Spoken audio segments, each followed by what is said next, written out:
ओम नमो भगवते वासुदेवाय। जय श्री कृष्ण। नमस्कार दोस्तों, आज मैं आपको आषाढ़ मास शुक्ल पक्ष एकादशी, पद्मा एकादशी, जिसे देवसेनी एकादशी के नाम से भी जाना जाता है, व्रत की कथा और महत्तम सुना रहा हूँ। सनातन धर्म में एकादशी व्रत को बहुत ही महत्वपूर्ण माना जाता है। पद्मा एकादशी, देवसेनी एकादशी का दिन विशेष महत्वपूर्ण है, जब भगवान विष्णु अपनी 4 महीनों की निद्रा में चले जाते हैं, जिसे चातुर्मास के नाम से भी जाना जाता है। इस अवसर पर विशेष रूप से भगवान विष्णु की पूजा की जाती है, जो धार्मिक दृष्टि से महत्वपूर्ण है।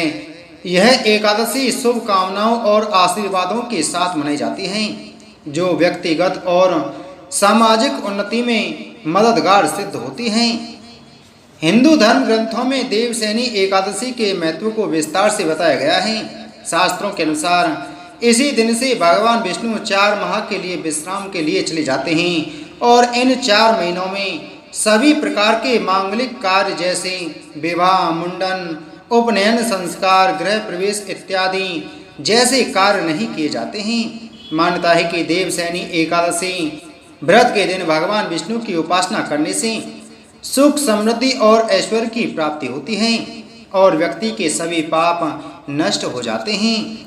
एक मान्यता यह भी है कि एकादशी व्रत का पालन करने से और दान पुण्य करने से मृत्यु के उपरांत मोक्ष की प्राप्ति होती है। धर्मराज युधिष्ठिर ने कहा है कि सब आषाढ़ शुक्ल एकादशी का क्या नाम है, इस व्रत की क्या विधि है और किस देवता का पूजन किया जाता है। श्री कृष्ण भगवान कहने लगे कि हे युधिष्ठिर, जिस कथा को ब्रह्मा जी ने नारद जी से कहा था वही मैं तुमसे कहता हूँ। एक समय नारद जी ने ब्रह्मा से यही प्रश्न किया।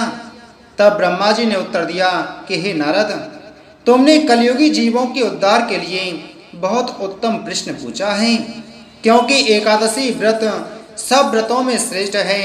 इस व्रत से समस्त पाप नष्ट हो जाते हैं और जो आदमी इस व्रत को नहीं करते वे नरकगामी होते हैं।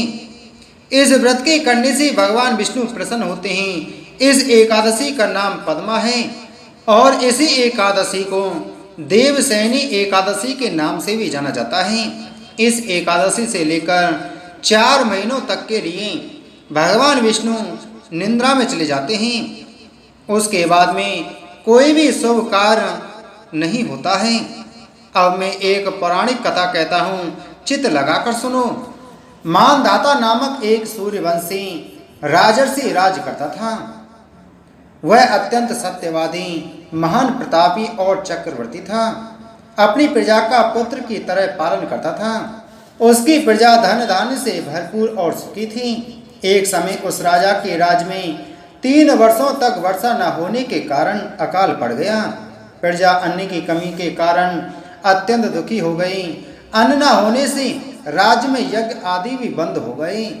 एक दिन प्रजा राजा के पास जाकर कहने लगी कि हे राजन, समस्त विश्व की सृष्टि का कारण वर्षा है। वर्षा के अभाव से अकाल पड़ गया है और अकाल से प्रजा मर रही है।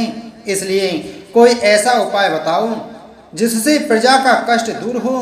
राजा मानधाता कहने लगा कि आप लोग ठीक कह रहे हैं। वर्षा से ही अन्न उत्पन्न होता है और आप लोग वर्षा न होने से अत्यंत दुखी हैं।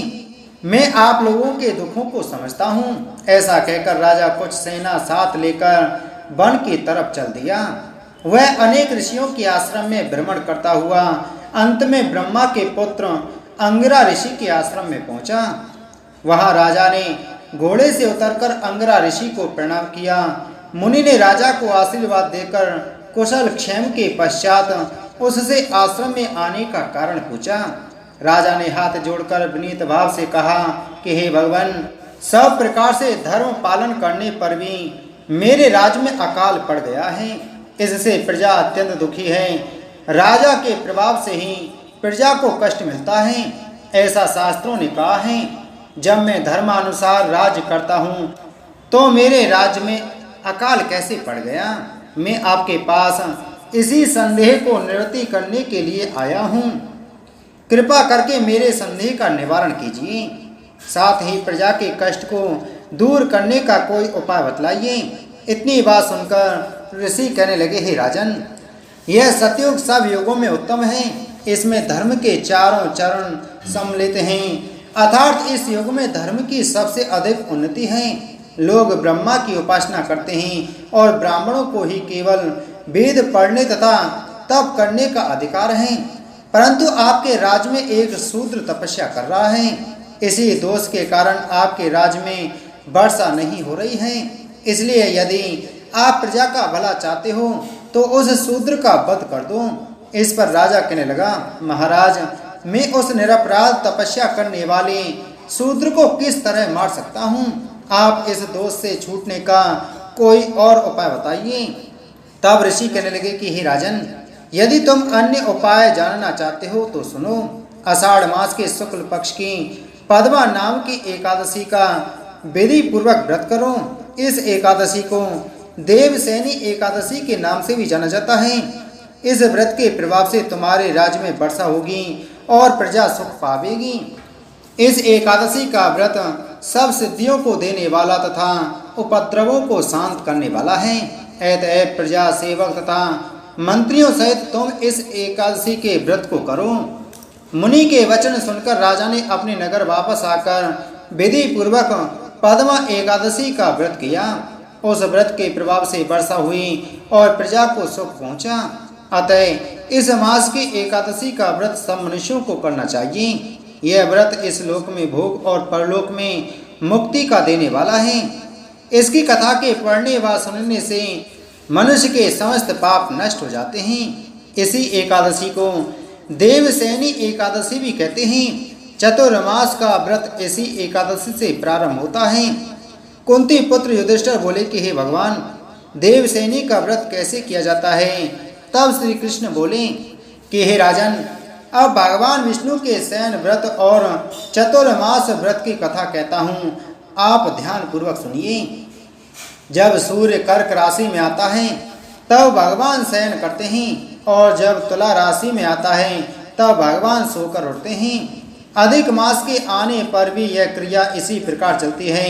इस प्रकार और देवताओं को ना तो शयन कराना चाहिए, ना जगाना ही चाहिए। आषाढ़ मास की एकादशी का विधि व्रत करना चाहिए।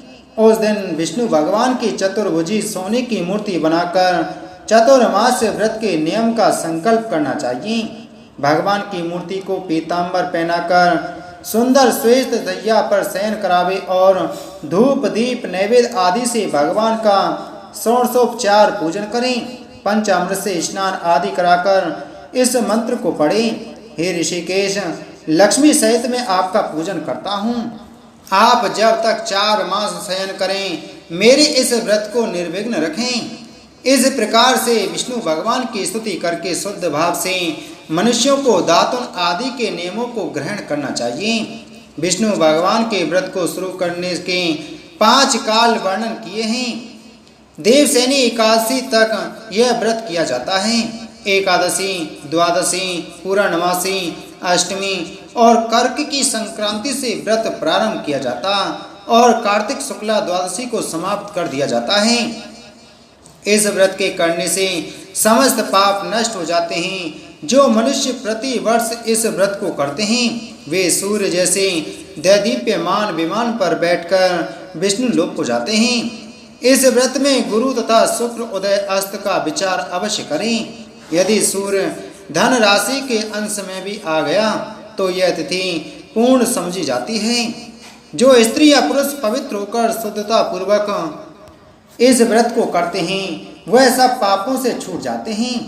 बिना संक्रांति का मास मल मास देवता और पितृ कर्मों में वर्जित हैं। अब इसका अलग अलग फल सुनो। जो मनुष्य प्रतिदिन मंदिर में झाड़ू देते हैं, जल से धोते हैं, गोबर से लीपते हैं, मंदिरों में रंग करते हैं, उनको 7 जन्म तक ब्राह्मण की योनि मिलती है। जो मनुष्य चातुर्मास में भगवान को दूध दही घी शहद और मिश्री आदि से स्नान कराते हैं तथा ब्राह्मणों को भूमि स्वर्ण आदि दान करते हैं वे वैभवशाली होकर सुख भोगते हैं। जो विष्णु भगवान की सोने की प्रतिमा बनाकर धूप दीप नैवेद्य और पुष्प आदि से भगवान का पूजन करता है वह इंद्रलोक में जाकर अक्षय सुख भोगता है। जो तुलसी से भगवान का पूजन करते हैं या स्वर्ग की तुलसी ब्राह्मणों को दान देते हैं। जो मनुष्य भगवान का धूप दीप और गूगल से पूजन करते हैं उनको अनेक प्रकार की संपत्ति मिलती है। जो मनुष्य चतुर्मास में पीपल के वृक्ष तथा भगवान विष्णु की परिक्रमा और पूजा करते हैं उनको विष्णु लोक की प्राप्ति होती है। जो संध्या समय देवताओं व ब्राह्मणों को दीप दान तथा हवन करते हैं वे सुंदर विमान में बैठकर अप्सराओं से सेवित होते हैं। जो भगवान का चरणामृत लेते हैं वे आवागमन से मुक्त हो जाते हैं। जो नित्य प्रति तीनों समय मंदिर में 108 बार गायत्री मंत्र का जाप करते हैं वे पापों में लिप्त नहीं होते हैं। शास्त्र की पुस्तक दान दी जाती हैं। जो पुराण धर्म शास्त्र को पढ़ते या सुनते हैं एवं वस्त्र तथा स्वर्ण सहित ब्राह्मणों को दान देते हैं वे दानी धनी ज्ञानी और कीर्तिमान होते हैं। जो मनुष्य विष्णु भगवान अथवा शिव जी का स्मरण करके प्रार्थना करते हैं वे पापों से रहित होकर धनवान गुणवान हो जाते हैं। जो नित्य कर्म के पश्चात सूर्य को अर्घ्य देते हैं तथा व्रत की समाप्ति पर स्वर्ण लाल वस्त्र गौदान करते हैं वह आरोग्यता पूर्ण दीर्घायु तथा कीर्ति धन और बल पाते हैं। चतुर्मास में जो मनुष्य गायत्री मंत्र द्वारा तिल से होम करते हैं और समाप्ति पर दान करते हैं उनके समस्त पाप नाश होकर निरोग शरीर मिलता है तथा सुपात्र संतान मिलती है।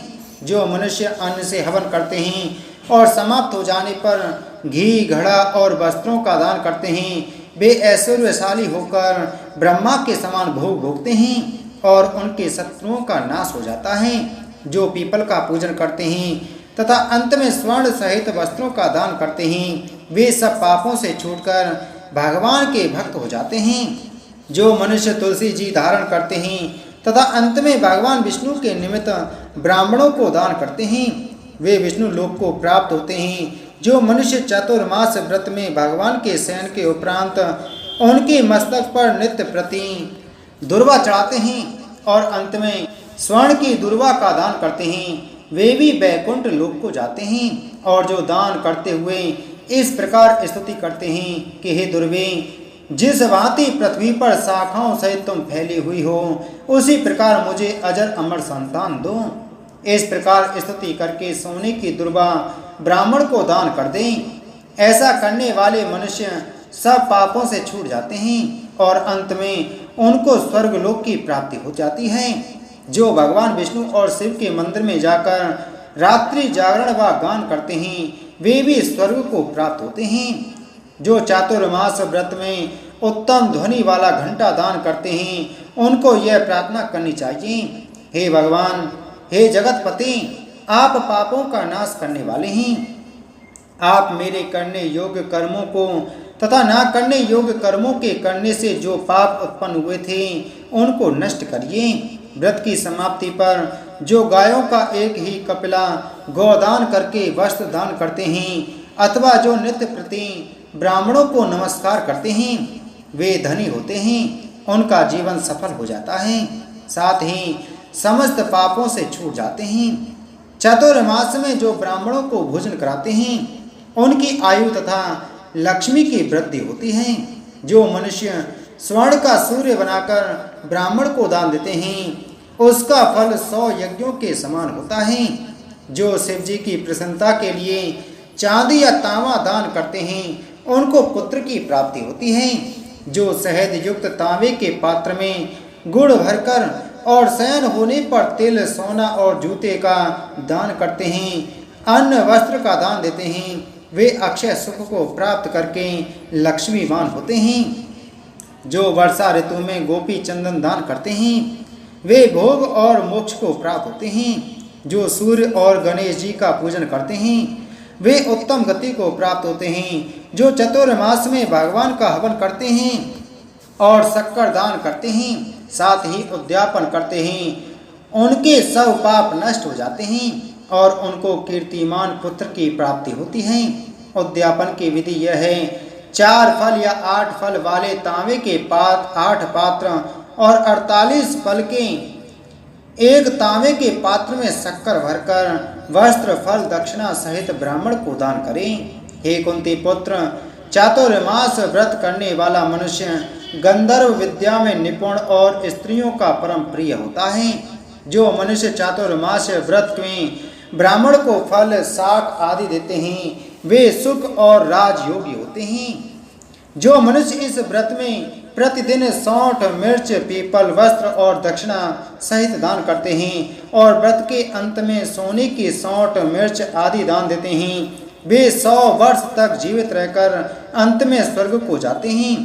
जो मनुष्य बुद्धिमान ब्राह्मण को मोती दान करते हैं वे कीर्ति को प्राप्त होते हैं। जो मनुष्य इस व्रत में तम्बाकू का दान करते या पीना छोड़ देते हैं अंत में लाल वस्त्र ब्राह्मण को दान करते हैं वे अगले जन्म में सौंदर्यशाली निरोग बुद्धिमान भाग्यवान तथा सुंदर वाणी बोलने वाले बनते हैं। तम्बाकू के दान से देवता प्रसन्न होकर अनंत धन देते हैं। जो स्त्री पुरुष इस व्रत में लक्ष्मी जी और पार्वती जी को प्रसन्न करने के लिए हल्दी का दान करते हैं और अंत में चांदी के पात्र में हल्दी रखकर देते हैं ऐसी स्त्रियां अपने पति के साथ और पति अपनी पत्नियों के साथ सुख भोगते हैं तथा सौभाग्य अक्षय धन व सुपात्र संतान मिलती है। साथ ही वे देवताओं से भी पूजित होते हैं। जो शिव और पार्वती जी की प्रसन्नता के लिए ब्राह्मण स्त्री तथा पुरुष का पूजन कर दक्षिणा वस्त्र और स्वर्ण दान करते हैं और आरंभ में शिव की स्वर्ण प्रतिमा बनाकर दान देते हैं बैल का दान करते हैं उन्हें संपत्ति और कीर्ति दोनों प्राप्त होते हैं। जो मनुष्य फल का दान करते हैं और अंत में स्वर्ण देते हैं उनके सब मनोरथ सिद्ध होते हैं तथा सुपात्र संतान उत्पन्न होती है। फल दान से नंदन वन का सुख प्राप्त होता है। जो मनुष्य इस व्रत में पुष्प का दान करते हैं वे ज्ञान प्राप्त कर ब्रह्मलोक में पितरों के साथ अनेक सुखों को भोगते हैं। जो मनुष्य चातुर्मास में प्रजापत्य व्रत करते हैं और उसकी समाप्ति पर गौदान और ब्राह्मणों को भोजन कराते हैं वे सब पापों से मुक्त होकर ब्रह्मलोक को जाते हैं। और जो वस्त्रों व बैलों के सहित हल्का दान एवं शाक मूल और फलों का आहार करते हैं वे विष्णु लोक को जाते हैं। जो मनुष्य केला या पलाश के पत्तों में भोजन करते हैं कांसे के पात्र और वस्त्र दान करते हैं तथा तेल नहीं खाते उनके समस्त पाप नष्ट हो जाते हैं। जो मनुष्य पयो व्रत करते हैं और अंत में दूध वाली गौ देते हैं वे विष्णु लोक को जाते हैं। ब्रह्मघाती बालघाती सुरापान करने वाला असत्य बोलने वाला स्त्री घाती तप में विघ्न डालने वाला अगम्या से गमन करने वाला विधवा का शील भंग करने वाला ब्राह्मणी तथा चांडालनी के साथ भोग करने वाला भी चतुर्मास व्रत के प्रभाव से पाप मुक्त हो जाता है। चतुर्मास व्रत के अंत में 64 फल कांसे का पात्र तथा वस्त्रों और आभूषणों के साथ गौ और बछड़ा दान करना चाहिए। जो मनुष्य भूमि को गोबर से शुद्ध करके भगवान का स्मरण करते हैं वे धार्मिक राजा होते हैं उनकी संतान भी सुपात्र होती है किसी शत्रु का वह नहीं होता और अंत में स्वर्ग लोक को जाते हैं। बैल का दान करने से 60 रस भोजन मिलते हैं। चातुर्मास व्रत में जो नित्य प्रति जागरण करते हैं तथा अंत में ब्राह्मण को भोजन कराते हैं उन्हें शिव लोक की प्राप्ति होती है। जो एक समय भोजन करते हैं और अंत में निराहार रहकर भूखे को भोजन दें भक्ति पूर्वक भगवान के शयन करने पर भूमि पर सोते हैं मैथुन नहीं करते वे लोक में यशस्वी लक्ष्मीवान होकर अंत में स्वर्ग को जाते हैं। जो सपरिवार चावल या जौ का भोजन करते हैं और तेल नहीं लगाते अंत में कांसे या मिट्टी के पात्र में तेल भरकर दान करते हैं अथवा शाक नहीं खाते अंत में चांदी के पात्र को वस्त्र में लपेटकर या 10 प्रकार के शाकों से भरकर वेद पाठी ब्राह्मण को देते हैं वे सब शिव लोक में जाकर कीर्ति प्राप्त करते हैं। इस व्रत में जो इंद्रियों का दमन करता है उसे अश्वमेध यज्ञ का फल प्राप्त होता है। श्रावण में शाक भादों में दही आश्विन में दूध और कार्तिक में दाल का त्याग करने वाले निरोग व स्वस्थ रहते हैं। जो मीठा खट्टा कड़वा पदार्थ त्याग देते हैं वे समस्त दुर्गुणों से मुक्त हो जाते हैं। भगवान का स्मरण करने वाले स्वर्ग को जाते हैं। जो चंद्रायण आदि व्रत करते हैं और एकमात्र दूध का ही भोजन करते हैं वे ब्रह्मलोक को जाते हैं। उनका वंश प्रलय काल तक रहता है। जिस दिन भगवान उठते हैं सुपात्र ब्राह्मणों को वस्त्रों का दान तथा भोजन कराना चाहिए। कुपात्र को दान देने वाला और लेने वाला दोनों नरकगामी होते हैं। यह व्रत इस लोक में भोग और परलोक में मुक्ति का देने वाला है। इसकी कथा के पढ़ने व सुनने मात्र से मनुष्य के समस्त पाप नष्ट हो जाते हैं और अंत में मोक्ष की प्राप्ति होती है। बोलो एकादशी महात्म की जय। बोलो विष्णु भगवान की जय।